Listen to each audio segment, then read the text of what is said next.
저는 오늘 에베소서 2장 1절과 7절 말씀으로 세상 풍조를 따르지 말자라는 제목으로 이 시간 말씀의 은혜를 나누고 우리가 기도하며 성찬을 떼길 원합니다. 요맘때 꼭 나오는 기사가 있습니다. 요맘때 많은 사람들에게 관심을 갖는 기사가 있습니다. 그것은 바로 뭐냐? 취업에 대한 기사가 됩니다. 이제 하반기 이제 취업 전쟁이라 할 수 있는 전쟁이 이제 시작이 된 것이죠. 어제 여러분 뉴스 보시면 알겠지만 이제 정부에서 논의하고 있다 안 하고 있다 설왕설래가 많이 있는 것이 하나가 있습니다. 그것은 바로 정년 퇴직의 나이죠. 60세의 나이를 이제 65세로 옮긴다 안 옮긴다 서로 지금 난리가 난 것을 보게 됩니다. 아마 여론조사에 의하면 대부분의 사람들이 65세로 해야 한다는 의견이 많기 때문에 머지않아 이제 60세에서 이제 65세로 옮겨지지 않을까라는 생각이 들긴 하는데, 그러나 반대하는 입장에서는 천년 실업이 먼저 해결하고 그 다음에 정년 해결해야 되지 않는가, 그런 의견도 많이 있는 것을 보게 됩니다. 그만큼 많은 사회 관심은 청년 실업에 있고 취업에 있는 것을 보게 되고, 우리 교회에서도 청년 취업을 놓고 기도하는 분들이 굉장히 많은 것을 우리가 보게 됩니다. 지금 대학교 4학년 학생들도 웬만하면 빨리 졸업하지 아니하고 졸업을 계속 연기하려고 하는 학생들이 점점 늘어나고, 연기하면서 또 여러 가지 많은 준비를 하는 그런 과정 가운데 있는 것을 보게 되는 것이죠. 멀리 갈 것도 없이 우리 교회 뒤에 있는 광운대학교만 가더라도 이미 벌써 크게 현수막으로 플랜카드로 하반기 취업 설명회가 걸려있는 것을 보게 됩니다. 각 대기업에서 와서 그 한 달 내내 날짜를 정하여 취업 설명회를 하게 되고, 그 취업 설명회에 많은 학생들이 참여하고 관심을 갖는 것을 보게 되는 것이죠. 또한 이 취업 준비생들의 그런 현수막 옆에 자그마하게 또 하나의 작은 현수막이 하나 있었으니, 그것은 바로 뭐냐? 면접에 대한 강의를 하는 것을 보게 됩니다. 어떻게 하면 면접을 잘할 수 있을까? 어떠한 의상을 입으면 좋을까? 어떻게 화장해야 좋을까? 어떠한 말을 해야 될 것인가? 어떠한 손모양을 해야 되고 어떠한 바른 자세로 앉아야 될 것인가? 그거에 대한 강의가 또한 있는 것을 보게 됩니다. 요즘 대학별로 얼마나 많은 취업에 대한 열망이 가득한지 각 교수님뿐만 아니라 학과장, 총장까지도 어떻게든지 학생들을 취업시키려고 열심히 노력하는 것을 보게 됩니다. 예전에는 기업체에서 와서 교수님 학생들 좀 보내주세요 이랬는데, 이제는 바뀌었다고 하죠. 교수님들이 찾아가서 일일이 돌아다니면서 학생들이 취업을 위하여 뛰어야 한다고 말하게 되는 것을 보게 됩니다. 그러다 보니까 학교마다 멘토링 캠프, 또한 취업 컨설팅 캠프, 이러한 캠프들을 개설하여 학생들을 모아서 취업을 위해서만 오직 매진하게 되는 것을 보게 됩니다. 지난 8월 30일 연합뉴스에 의하면 취업준비생, 취준생을 위하여 일부 대기업에서는 아주 착한 대기업이죠. 그런 대기업, 특히 KTNG 같은 경우는 정장을 무료로 대여해 준다는 것이죠. 우리 회사에 입사 취업을 원서내는 모든 학생들에게, 취업준비생들에게 정장을 다 대여해 주는데, 일회성만 대여해 주는 것이 아니라 9월 한 달 내내 이 옷을 대여해 준다는 겁니다. 굉장히 고마운 일이죠. 그러다 보니까 많은 학생들과 취업준비생들이 취업에 대해서 준비하는 과정 가운데 공부도 열심히 해야 되고 스펙도 많이 쌓아야 되지만 동시에 관심을 갖는 것이 있습니다. 그것이 뭐냐? 외모에 관심을 갖게 되죠. 실제로 면접관들에게 조사했더니 이 사람을 뽑은 이유가 무엇이냐? 65.7%가 실력이 아니고 또 여러 가지 어떤 능력이 아니고 어떠한 스펙이 아니고 첫인상이 좋아서 뽑았다고 하는 것이 65.7%였다고 말하게 됩니다. 첫인상은 딱 3초에 결정난다고 하죠. 3초, 1, 2, 3에 그 사람의 모든 것이 첫인상으로 밝혀진다고 우리가 알게 됩니다. 그러니까 이 첫인상을 통하여 결국 뽑히게 된다고 하니까 많은 취업준비생 학생들이 결국 뭐 하느냐? 첫인상을 좋게 하기 위한 준비를 하게 되죠. 그것이 무엇일까요? 성형을 하게 되는 것입니다. 근데 이 성형도 어떤 성형이냐? 눈꼬리 성형, 입꼬리 성형, 심지어 목소리를 어떻게 성형하는지 모르겠는데 목소리도 성형하게 돼서 가능한 첫인상이 좋고 그리고 신뢰 있는 목소리를 내기 위하여 노력을 한다는 것이죠. 더군다나 더 나아가 뭐 하느냐? 취업을 위하여 이제 성형도 성형이지만 손끝까지도 성형으로 바꾼다는 것입니다. 멀리 갈 것도 없습니다. 여기 중기역만 가면 손끝 성형한다고 이렇게 간판이 있는 것을 보게 되는 것이죠. 이러한 것들이 왜 유행하느냐? 그것을 의미하는 것은 무엇이냐? 그만큼 취업이 힘들다는 것을 나타나게 되는 것입니다. 그러나 성도는 어떤 사람입니까? 예수 믿는 저와 여러분들은 하나님을 믿고 하나님을 예배하는 사람입니다. 즉 구원받은 사람이죠. 하나님을 믿는다는 것은 무슨 뜻입니까? 믿는다는 것은 반응을 의미합니다. 반응한다는 것이죠. 어떤 반응이냐? 하나님이 말씀에 반응하고 하나님이 좋아하시는 것을 반응하고 하나님이 싫어하시는 것을 반응하는 겁니다. 즉 주님의 뜻대로 살아가기 위한 반응이 바로 믿음이다라고 말하게 되는 것이죠. 그리고 그 반응의 결과는 절대적인 주권을 인정하는 겁니다. 하나님의 주권을 인정하는 겁니다. 아, 하나님이 다 하시는구나. 하나님이 다 역사하시는구나. 하나님이 다 책임져 주는구나. 하나님이 다 돌보아 주는구나. 그것을 인정하는 것이 믿음의 반응의 결과라는 것입니다. 옆에 분에게 인사하겠습니다. 하나님이 다 하십니다. 인사하시기 바랍니다. 하나님에 대한 믿음은 그런 믿음으로 성도는 고백을 해야 됩니다. 성도 하나님에 대한 믿는다는 것은 내 인생의 주인은 내가 아니요 하나님이라는 고백이고, 내 범사의 모든 세밀한 부분까지 하나님은 다 아시고 다 감찰하시고 내 머리털마저도 세셔서 내 마음과 내 마음을 이루하시고 나를 역사하시는 분이 오직 여호와 하나님이라고 고백하는 것이, 그것이 바로 신앙이고 믿음이라는 것이죠. 그리고 그 믿음에 따른 반응과 행동이 예수 그리스도 믿는 사람들에게 나타나야 되는 것입니다. 자, 그러면 하나님의 절대적인 주권을 인정하는 성도라면 세상적인 단어가 사라져야 되는데 두 가지의 단어는 완전히 사라져야 됩니다. 첫째 단어는 뭐냐? 우연이라는 단어고, 두 번째 단어는 행운이라는 단어입니다. 우리 성도님들 입술에서 야, 나는 우연히 이렇게 됐어, 나는 참 행운이야, 이런 말이 사실은 사라져야 한다는 것이죠. 왜냐? 우연이라는 뜻이 무엇입니까? 뜻하지 않게 일어나는 일이 우연입니다. 그러나 예수 안에서 뜻하지 않게 일어나는 일은 없습니다. 모든 것이 다 뜻이고 모든 것이 다 하나님의 계획이고 모든 것이 다 하나님의 섭리라는 것이죠. 행운도 마찬가지입니다. 행운의 사전적 의미는 좋은 운수죠. 좋은 운수. 운수는 뭐냐? 인간의 능력을 초월하는 기운이 운수라고 합니다. 야, 나는 운수 대통했다. 이것은 바로 무엇이냐? 하나님의 절대적인 주권을 인정하지 않고 하나님이 아닌 다른 것을 인정한다는 모습이 운수라는 말에 담겨져 있게 되는 것입니다. 성도란 처음부터 끝까지 하나님의 뜻과 하나님의 계획과 안에서 모든 것이 우연이 아니라 필연이라는 것입니다. 노사연의 만남처럼 우리의 만남 우연이 아니야, 우연이 아니라는 것이죠. 우리 다 예수 안에서 필연적으로 하나님께서 역사하시는 하나님의 소망이라는 것입니다. 그러니까 여러분의 남편과 아내는 우연으로 만난 것이 아니라 하나님이 짝지어준 짝이라는 것이죠. 그럴 리 없지만 난 다시 태어나도 당신은 만나지 않을 거예요. 다시 태어나도 다시 만날 수밖에 없는 하나님의 짝지어준 하나님의 사람이라는 것을 믿음으로 아멘해야 될 줄로 믿습니다. 옆에 분에게 인사하겠습니다. 우리의 삶은 우연이란 없습니다. 인사하시기 바랍니다. 자, 그러면 우연이라는 것이 없다면, 하나님의 모든 것이 섭리라면 예수 믿는 사람이 뭐가 없어야 됩니까? 관상, 사주, 팔자 이런 것들은 없어져야 되는 것이고, 그런 것은 의미가 없어져야 되는 것입니다. 관장, 사수, 이런 팔자 이런 것들에 대해 관심이 간다는 건 무슨 뜻입니까? 그걸 더 의지한다는 것입니다. 요즘 대학가 가면 갈수록 늘어나는 건 뭡니까? 타로 카페, 또한 전 카페 굉장히 많이 늘어나고 있죠.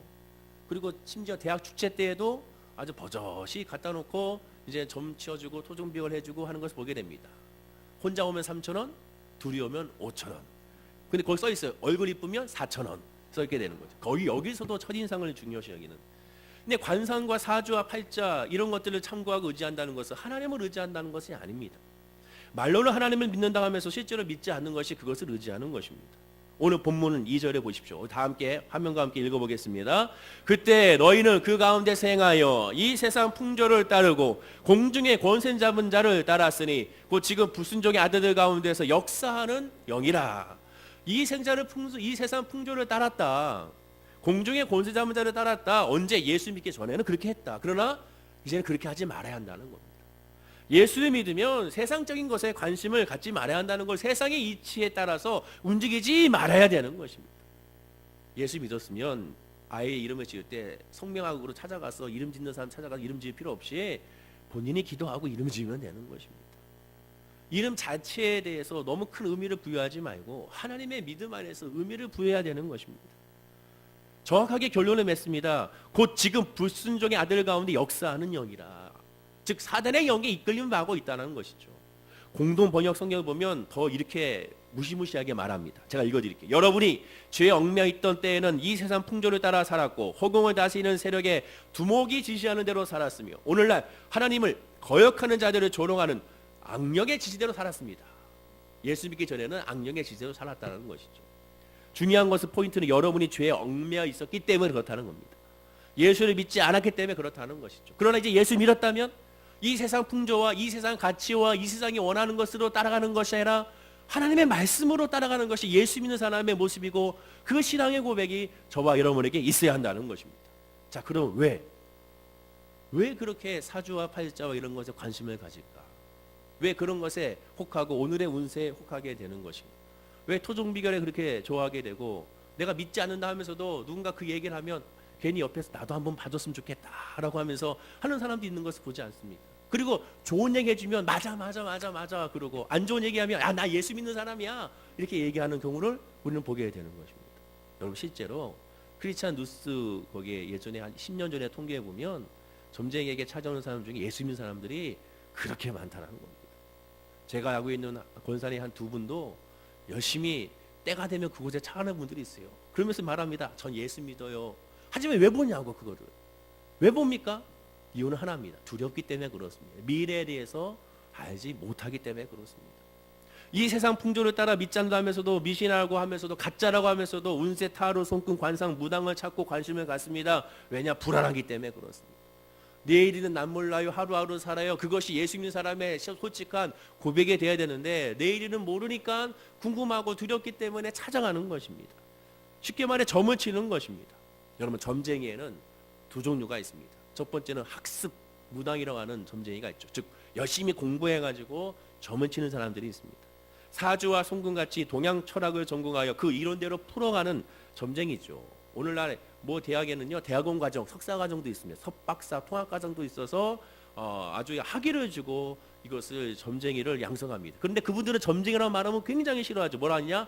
우리는 통계학자다. 성명 통계학자다, 관상 통계학자다라고 말하게 됩니다. 왜냐하면 손금이나 관상은 사실상 통계학의 기초가 됐기 때문이라고 고백합니다. 수많은 사람들의 표본을 초출해서 그것으로 말미암아 손금이 이렇게 생기면 이렇게 살아왔고 또한 손금이 이렇게 돼서 이렇게 살아왔고 얼굴이 광대뼈가 이렇게 많이 튀어나오면 범죄율이 어떻게 되고 이마가 어느 정도 넓고 코가 어느 정도 높고 입술이 어느 정도 되고 또 입술에 점이 있으면 먹을복이 많았더라. 저 입술에 점이 있습니다.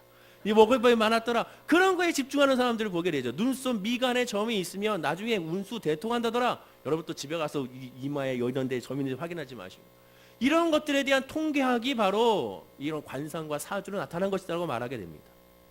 이론적 배경이 바로 그런 것이라는 것이죠. 그러나 성경은 분명히 말합니다. 데살로니가전서 5장 22절에 악은 어떤 모양이라도 뭐한다?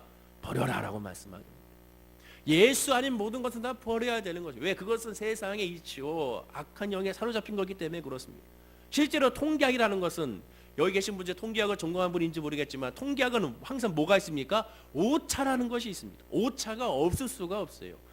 표준 오차라는 건 있을 수밖에 없습니다. 인간은 또한 수치로 그 사람을 평가할 수가 있다? 없다라는 것이죠. 왜냐하면 인간은 하나님의 형상을 닮은 존재이기 때문에 그렇습니다. 그 어느 누구보다도 그 어느 피조물보다도 가장 소중한 존재가 바로 사람이기 때문에 그렇습니다.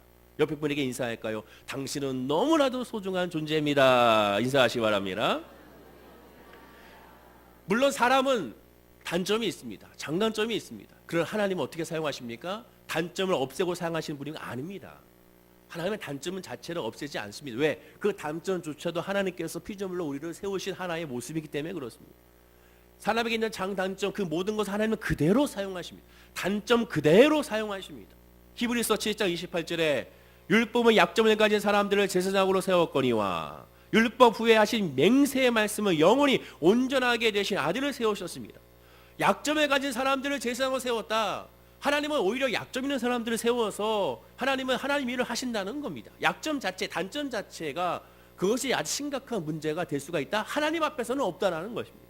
고린도후서 12장 10절에도 그러므로 내가 그리스도를 위하여 약한 것들과 능력과 궁핍과 박교와 공고를 기뻐하노니 이는 내가 약한 그때에 강함이라. 사도 바울도 고백합니다. 내가 약한 것 이 자체가 없애달라고 하나님께 기도한 것이 아니라 약했기 때문에 난 강하다.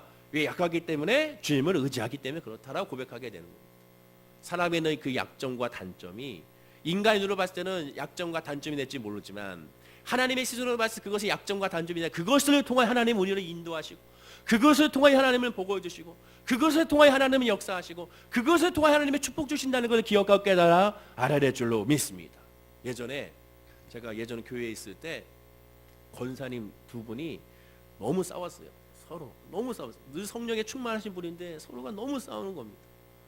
너무 또 말도 많이 하시고 또 말을 또 함부로 하시고, 이 두 분이 정말 용어 상박이었습니다. 이 두 분이 서로가 정말, 근데 또 예배는 안 빠져요. 새벽 예배, 수요 예배, 금요 예배, 처자 예배, 전도 대회. 그러니까 모이십시오 그러면 언제든지 1등, 2등으로 늘 모이는 이 두 분의 권사님이 늘 이분이 서로 견제하면서 서로가 이제 그렇게 막 싸우시는 겁니다.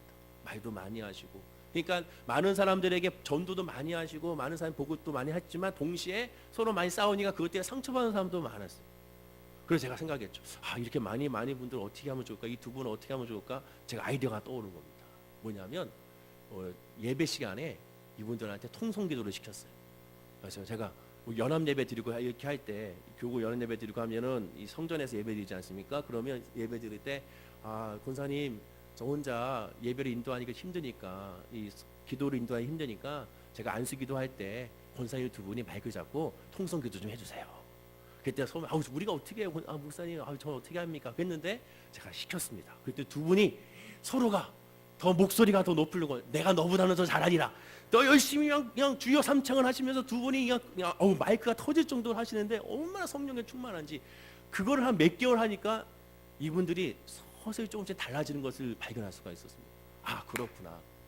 하나님은 말을 많이 하고 말을 한 분 하실 이분들도, 하나님은 이렇게 단점을 오히려 통성기도를 통하여 말을 많이 하는, 얼마나 말을 많이 하니까 말을 많이 하는 것을 하나님께 하는 것을 시켰더니 세상에 서서히 이분들이 바뀌어가는 것을 바라보게 되고, 언제부턴가 이분들이 싸우는 것이 조금씩 줄어드는 것을 보게 되는, 물론 여전히 지금도 싸우고 있다는 소리 듣긴 하지만 예전과 같이 그렇게 막 엄청나게 싸우지는 않았다는 것이죠.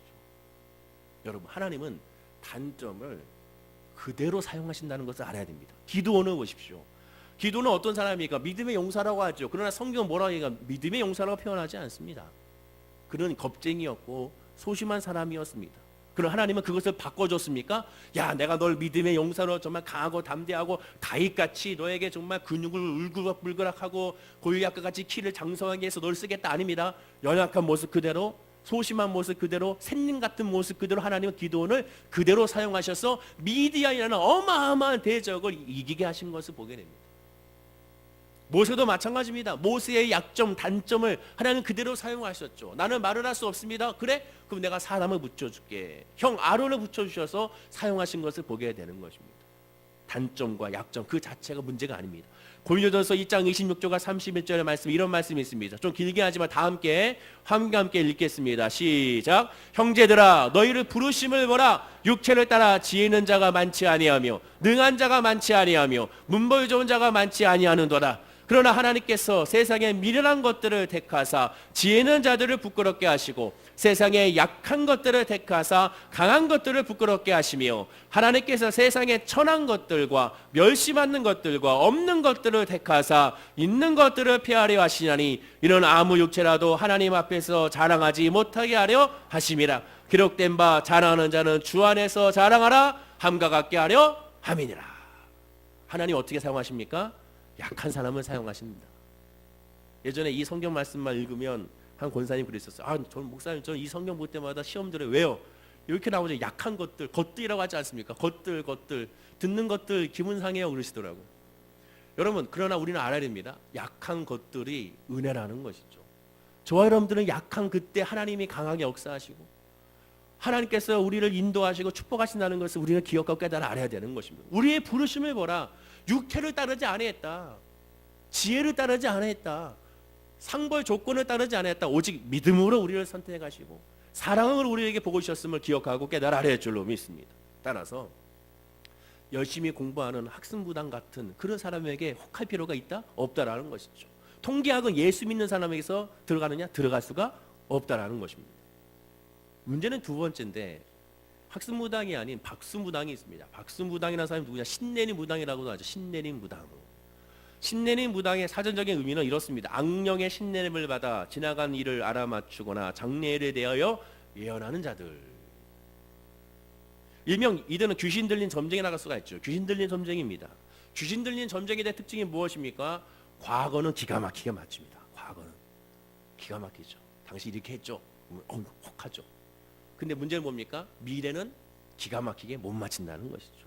미래는 모릅니다. 왜? 하나님의 역사에 하나님의 소유가 있기 때문에 그렇죠. 어느 정도 과거를 알아맞히고 미래를 예측합니다. 그러나 특이한 것은 예수 믿는 자에게 그런 전개가 나오느냐? 그런 전개가 나올 수가 없다는 거예요. 예수 믿는 자에게 이렇게 인생을 살지 못해야 되는데 그런 인생을 살고 있다? 예수 믿는 자에게 특징이라는 겁니다. 즉 예수 믿는 자에게 점은 효력이 없다라는 것이죠. 부정은 효력이 없다라는 것입니다. 오히려 예수 믿는 사람들이 국하는 데 가보십시오. 여기 예수 믿는 사람 있는 것 같아요. 안 나와요. 예수 믿는 사람 좀 나가주세요. 그런 말이 나오게 되는 것입니다. 사랑하는 모든 성도님들은 하나님의 자녀인 것을 기억하여 그런 것이 토용하지 않는다는 것을 믿음으로 아멘하고 선포하는 우리 성도님들이 되어야 할 줄로 믿습니다.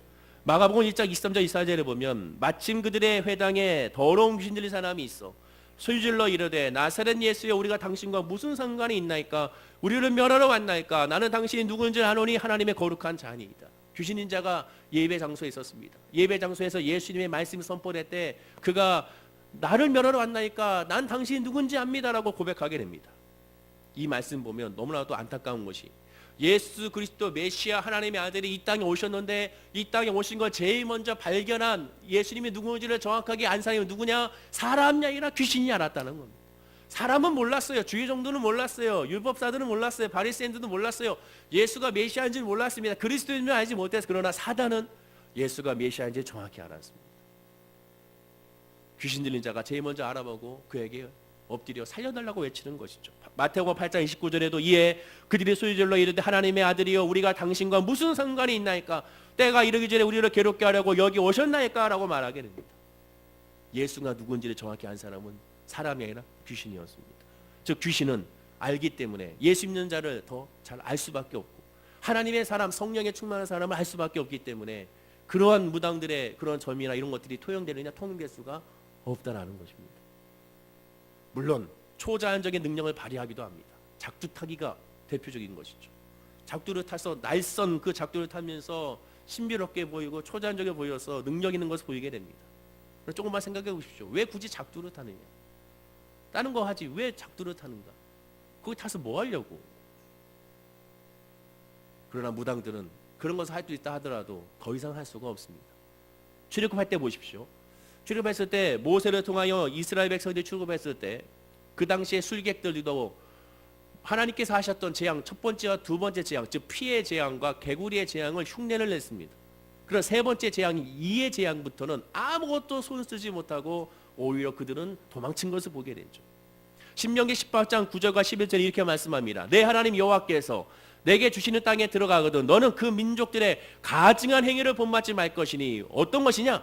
그 아들이나 딸들이 불 가운데로 지나가게 하는 자나 복술자나 김휴를 말하는 자나 요술하는 자나 무당이나 진언자나 신접한 자나 박수나 초혼자를 너희 중에 용납하지 말라. 무슨 뜻입니까? 그렇게 이스라엘에서 살아왔었다는 겁니다. 그러나 이제는 예수 믿고 하나님을 믿었으면 이러한 전쟁에서 떠나가라는 것이죠. 사주와 팔자와 운명과 이런 것에서 떠나가야 한다는 겁니다. 왜? 예수 믿는 하나님 자 이런 것이 통용되지 않기 때문에 그렇습니다. 이어지는 구절을 보십시오. 13절과 14절에 너는 내 하나님 여호와 앞에 완전하라. 내가 쫓아낼 이 민족들은 길휴를 말하는 자나 복술자의 말을 듣거니와 내게는 내 하나님 여호와께서 이런 일 용납지 아니하시리라. 세상적인 풍조에 세상적인 관상에 세상적인 것에 쫓아갈 필요가 없다라는 것입니다. 이 세상 주관자는 오직 하나님 한 분밖에 없기 때문에 하나님만 의지하고 하나님만 바라보라는 것이죠. 예수 믿는다는 것이 단지 천국으로 가는 것을 의미하는 것이 아닙니다. 예배소서 2장 4절에 말씀합니다. 곧 창세전에 그리스도 안에서 우리를 택하사 왜? 우리로 사랑 안에서 그 앞에 거룩하고 흠이 없게 하시려고 하나님 앞에 예배자로 우리를 세웠다는 겁니다. 동시에 오늘 본문 7절에 이는 그리스도 예수 안에서 우리에게 자비하심으로써 그 은혜의 지극히 풍성함을 오는 여러 세대에 나타나게 하심이라. 즉 예수 그리스도를 믿게 함으로 말미암아 믿지 않는 사람들에게 하나님의 은혜의 열매를 보이고 그리스도의 향기를 나타내게 하며 편지가 되게 하기 위하여 우리를 택했다라고 성경은 말씀하고 있게 되는 것입니다. 여러분 가만히 한번 생각해 보십시오. 무당이나 점쟁이를 찾아가서 제가 어떻게 하면 예배를 잘 드릴까요?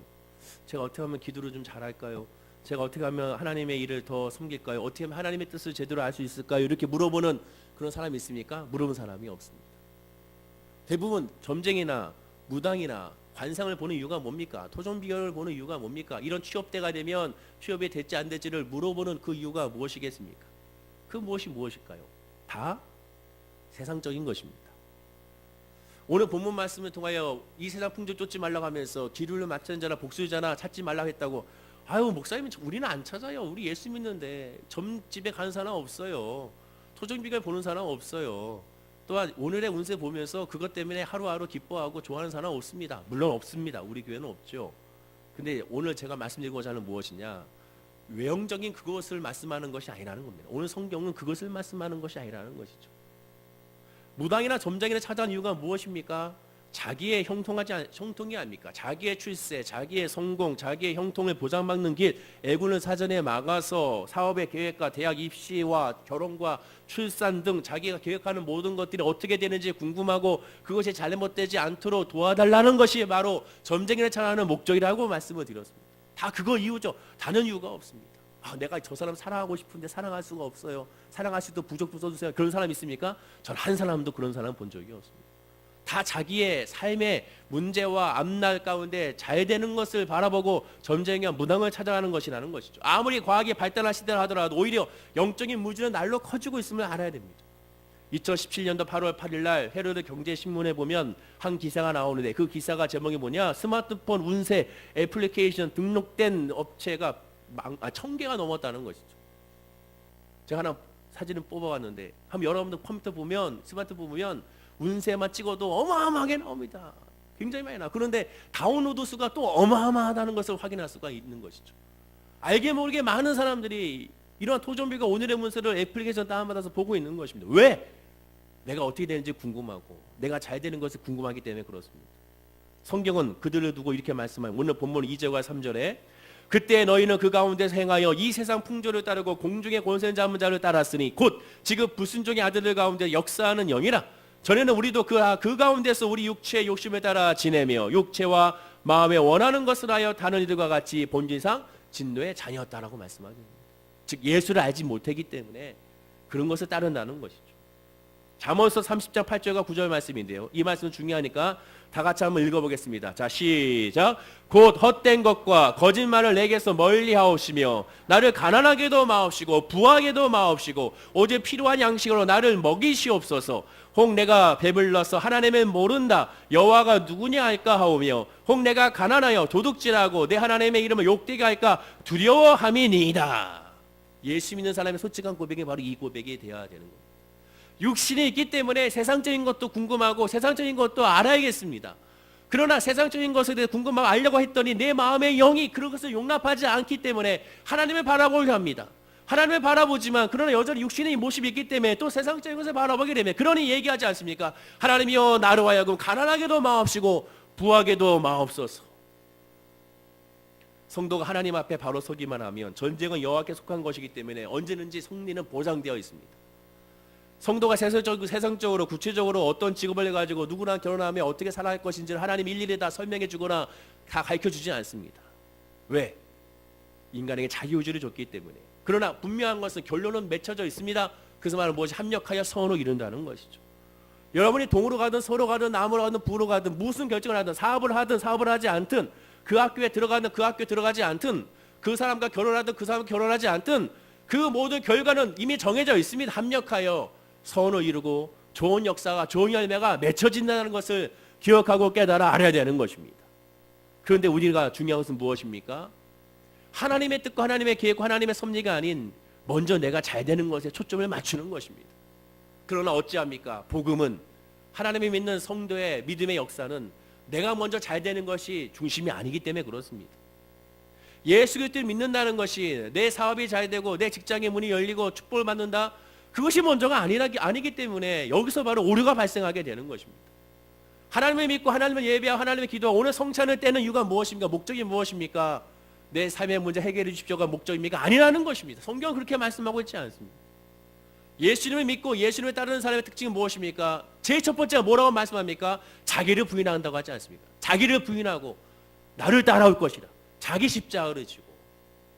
예배드리는 목적은 자기를 부인하기 위함입니다. 즉 나의 문제, 나의 아픔, 나의 상처, 이 모든 것을 주님 앞에 내려놓으면서 동시에 이 모든 것을 부인하는 겁니다. 하나님, 나는 내 사업이 잘 되길 원합니다. 당연하죠. 잘 돼야죠. 직장의 승진을 원합니다. 기도해야죠. 그러나 이 모든 것들을 부인하는 작업이 예배라는 작업입니다. 첫째하게 자기를 죽이는 작업이 예배라는 작업입니다. 그리고 그것이 기도의 작업입니다. 그것이 찬양의 작업이 되는 것입니다. 그것이 오늘 예수의 피와 살을 먹는 성찬의 작업이 되는 것입니다. 우상이란 점쟁이를 찾아가는 그 자체가 우상, 그것이 다가 아닙니다. 사조 팔자를 보는 것이 우상 다가 아닙니다. 우상이나 어떤 형상을 놓고 절한다고 그 우상이 다가 아닙니다. 성경은 우상의 핵심을 뭐라고 얘기합니까? 나라고 얘기합니다. 나 자신이 우상이라는 겁니다. 내가 형통하고 내가 잘 되고 내가 즐겁고 내가 기뻐야 된다고 말하는 것, 이것 자체가 우상이고 이것이 자체가 다른 복음입니다. 복음은 철저하게 나를 죽이는 작업입니다. 그런데 오늘날에 다른 복음이 들어왔습니다. 그것은 뭡니까? 내가 잘 돼야 한다는 것이죠. 자, 예수 믿고 잘 돼야 됩니다. 물론 잘 돼야 됩니다. 예수 믿고 형통해야 됩니다. 물론 형통해야 됩니다. 그러나 그 형통과 잘됨이 어디서부터 오는 겁니까? 하나님께로부터 오는 겁니다. 하나님께로 오는 것은 모든 것을 주권을 주님께 내어 맡겨서 그것이 나에게 이롭든 이롭지 않든 결국 합력하여 서로 된다는 것을 고백하는 것이, 그것이 형통의 성도의 형통입니다. 안 되면 어떡합니까? 죄송해요. 기도해서 치료가 안 되면 어떡하십니까? 죄송합니다. 사업을 놓고 기도했는데 사업이 오히려 망했습니다. 어떡하겠습니까? 그런 예수 믿는 사람은 거기서 자유하는 겁니다. 기도하고 간구하면서 이 모든 걸 내려놓고 그래도 감사하고 그래도 은혜고 그래도 하나님의 섭리가 있고 그 안에도 하나님의 뜻이 있고 그 안에도 하나님의 계획이 있고 그 안에도 하나님의 역사가 있음을 깨달아 알아가는 것입니다. 오늘 새벽에 여러분 뉴스 보시면 알겠지만 40대 부부가 고속 천안 논산과 고속도로에서 타고 오다가 조른 버스 운전하시는 분에 의해서 결국에는 사고가 나요. 8중 추동 사고가 났는데 바로 그 자리에서 바로 돌아가셨습니다. 근데 이분들 후속 기사를 보니까 교회 다니시는 예수 믿는 성도시더라고요. 두 부부가 이제 자녀들도 아직 어린데 우리가 생각했을 때 이럴 수가 있습니까? 생각할 수 있죠. 예수 잘 믿는 두 분이 이렇게 그런 불의의 사고를 어떻게 돌아갈 수가 있습니까? 그러나 우리는 알지 못하지만, 우리는 이해할 수 없지만, 그러나 그 안에도 하나님의 섭리가 있고 하나님의 계획이 있고 하나님의 역사가 있고 하나님의 소망이 있음을 우리는 믿는 것이 바로 믿음의 사람의 모습인 것입니다. 도저히 알 수가 없고 도저히 깨달을 수 없을지라도 그러나 자기를 부인하고 내 생각을 떨쳐버리고 주님만 바라보는 것이 예수 믿는 사람의 복음의 능력인 것을 기억하고 깨달아 알아야 될 줄로 믿습니다. 물론 애언 해가지고 성경에도 애언의 은사는 있습니다. 고린도전서 13장에 성령의 은사 중에 애언이 있죠. 미래를 말하는 것처럼 느낌. 그러나 여기서 말하는 애언의 은사는 미래를 말하는 것은 아닙니다. 애언의 은사는 복음을 말하는 것입니다. 즉 심판이 이른다는 것이 애언의 은사입니다. 복음을 전하는 것이 애언의 은사입니다. 예수 그리스도를 전하는 것이 애언의 은사가 되는 것입니다. 장래일을 점치는 것이 아닙니다. 하나님의 말씀이 선포되는 것을 선포하고 그것에 대해서 나타나는 것이 애언의 은사가 되는 것입니다. 우리가 중요하게 여겨야 될 것은 애언의 은사라는 것은 오직 교회의 덕을 세우는 것에 목적이 있다는 것을 알아야 되는 겁니다. 이사야 42장 8절에 말씀합니다. 나는 여호와니 이는 내 이름이라 나는 내 영광을 다른 자에게 내 찬송 우상에게 주지 아니하리라 라고 말씀하게 됩니다. 하나님은 분명히 말씀합니다. 나를 예배하는 자를 찾는다고 말씀하고 나는 질투의 하나님이라고 말씀하게 됩니다. 우리의 예배와 우리의 기도와 우리의 찬양이 중심이 내가 아닌 하나님이 되어야 할 목적이 바로 여기 있는 것입니다. 우리가 기도하고 예배하는 목적은 내가 아니라 다시 강조하지만 하나님이 되어야 됩니다. 하나님을 만나는 것이 먼저가 되어야 됩니다. 10계명의 1계명과 2계명이 뭡니까? 첫 번째 계명은 너는 나 외에 다른 신들을 내게 잊지 말지니라. 두 번째는 너를 위하여 새긴 우상을 만들지 말라. 너를 위하여 새긴 우상을 만들. 나를 위하여 새긴 우상을 만들. 나를 위하여 새긴 우상이 뭡니까? 내 형통, 내 잘됨, 내 기쁨, 내 감사, 내 승리라는 것이죠. 예수가 믿는 사람은 내가 철저하게 없어져야 되는 겁니다. 나는 없어지고 주님만 나타내는 것이죠. 사도 바울의 고백처럼 갈라디아서 2장 20절의 고백처럼 예수 그리스도와 함께 죽고 그리스도와 함께 살아나는 것이 그것이 예수 믿는 사람의 복음의 능력이고 은혜의 사람의 모습이라는 것을 기억하고 깨달아 알아야 되는 것입니다. 예수님이 너무나 답답하셨습니다. 제자들에게 또한 율법사들에게 하나님을 잘 믿는다는 사람들에게 너무 답답했습니다. 그들의 기도를 통하여 답답했습니다. 예수님이 뭐라고 말씀합니까? 공중나는 새를 보라. 저 참새를 바라보라. 저는 누가 거두리지 않았는데도 먹을 것도 주지 않는데도 잘 살고 있지 않느냐. 하나님이 다 하신다는 것이죠. 그런데 하물며 너희들은 이들보다 더 귀하지 아니하느냐. 그러니 말씀하죠. 그 다음 구절이 뭡니까? 그러므로 너희는 무엇인지 먹든지 마시든지 무엇을 먹을까 무엇을 입을까 염려하지 말라. 우리가 하나님 예배하는 목적은 하나님 나 물질 주세요. 나 건강 주세요. 나 사업 잘 되게 해주세요. 나 직장 잘 되게 해주세요. 이것이 먼저 목적이 아닙니다. 하나님이 먼저 목적이 돼야 됩니다. 하나님이 먼저 목적이 됐을 때 나머지 모든 것이 이루어지기 때문에 그렇습니다. 물론 우리 육신이 있기 때문에 구해야 됩니다. 하나님 나 치료해 주세요. 나 물질 주세요. 나 건강 주세요. 내 사업 일으켜 세워주세요. 내 직장에서 문이 열게 하여 주세요. 내 자녀들 아버지 대학 입시에 들어가게 해주세요. 물론 기도해야 됩니다. 그러나 그 기도의 끝은 뭐가 됩니까? 하나님께 내어 맡깁니다가 돼야 되는 겁니다.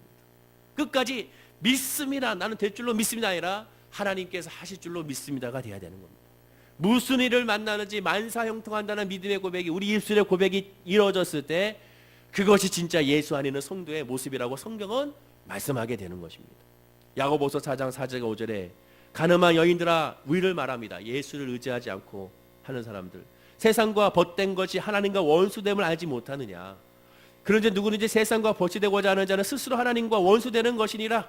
너희는 하나님 우리 속에 거하시는 것을 성령이 시기하기까지 사모한다 하신 말씀을 헛된 줄로 생각하느냐. 우리 마음껏 항상 성령께서 늘 시기하신다는 것이죠. 하나님보다 다른 걸 살아가면 시기한다는 것, 질투하신 하나님이라는 것. 따라서 우리는 오직 예수만 의지하고 하나님만 바라봐야 되는 겁니다. 결론을 맺겠습니다. 복음성가 중에 이 풍진 세상을 만났으니가 있습니다. 혹시 이거 곡 아시는 분 있습니까? 이 곡을 아는 분은 아무래도 연세가 있으신 분이죠. 근데 원래 이 곡은요 복음성가가 아니었습니다. 일제강점기에 1920년대에 발표된 희망가라는 곡과 가사입니다. 그 가사가 원래 이것이죠. 화면과 함께 보면 이 풍진 세상을 만났으니 너의 희망이 무엇이냐. 부귀와 영화를 누렸으면 희망이 족할까. 붉은 하늘 밝은 달 아래 곰곰이 생각하니 세상 만사가 충몽증에 또다시 꿈 같도다. 일제강점기 때 일제시대의 아픔을 대변한 노래가 됩니다. 근데 이 곡을 우리 성도님들이 20년대 성도님들이 예수 믿는 성도님들이 하나님을 찬양하고 싶은데 어떻게 작사 작곡을 할 수 없지 않습니까? 그러니까 곡을 만들 수 없으니까 희망가라는 이 곡에다가 가사를 붙인 겁니다. 어떻게? 이렇게 붙였죠. 이 세상 풍진 세상을 만나 여기까지 똑같죠. 우리 할 일이 무엇인가? 믿음과 소망과 사랑 중에 제일은 사랑이라. 형제여 서로 사랑하자. 우리 서로 사랑하자. 사랑의 주님 계명 지켜 힘써서 사랑하자. 이 풍진은 뭡니까? 세상에서 일어나는 어지러운 일이나 시련이죠. 그때 뭐하자? 하나님을 사랑하자. 이웃을 사랑하자라고 외치게 되는 것입니다. 힘들고 어려울 때 하나님께 구하고 간구해야 됩니다. 그러나 세상의 풍조로 구하고 간구하는 것이 아니라 주님을 구하고 주님을 간구하는 모습이 저와 여러분의 신앙 가운데 있어야 될 줄로 믿습니다. 그렇게 됐을 때 오직 주님만 바라봤을 때 우리가 알지 못하는 사이에 하나님께서 이루시고 우리가 깨닫지 못하는 사이 하나님께 역사하시는 그 하나님을 우리가 만나보게 될 줄로 믿습니다. 옆에 분에게 인사하겠습니다. 오직 하나님만 바라보시길 바랍니다. 인사하시기 바랍니다. 기도하겠습니다. 아버지 하나님 감사합니다. 이 풍진 세상에 우리가 해야 될 것은 오직 하나님만 바라보는 것을 깨닫게 됩니다. 세상의 풍조를 쫓아서 세상의 방식으로 사업을 이끌고 세상의 방식으로 직장생활하며 세상의 방식으로 학업 생각하는 것이 아니라 오직 예수의 말씀과 하나님의 뜻 아래서 움직이는 주의 백성들이 되게 하여 주시옵소서. 이해할 수 없고 깨달을 수 없는 상황이 온다 하더라도 그럼에도 불구하고 하나님을 바라보고 그럼에도 불구하고 하나님을 예배하며 그럼에도 불구하고 주님께 끝까지 내어 맡길 수 있는 신뢰의 믿음이 우리 월계 순복계 모든 성도님들의 믿음이 되게 하여 주옵소서. 감사 찬양 주께 드리며 예수님의 이름으로 기도드립니다. 아멘.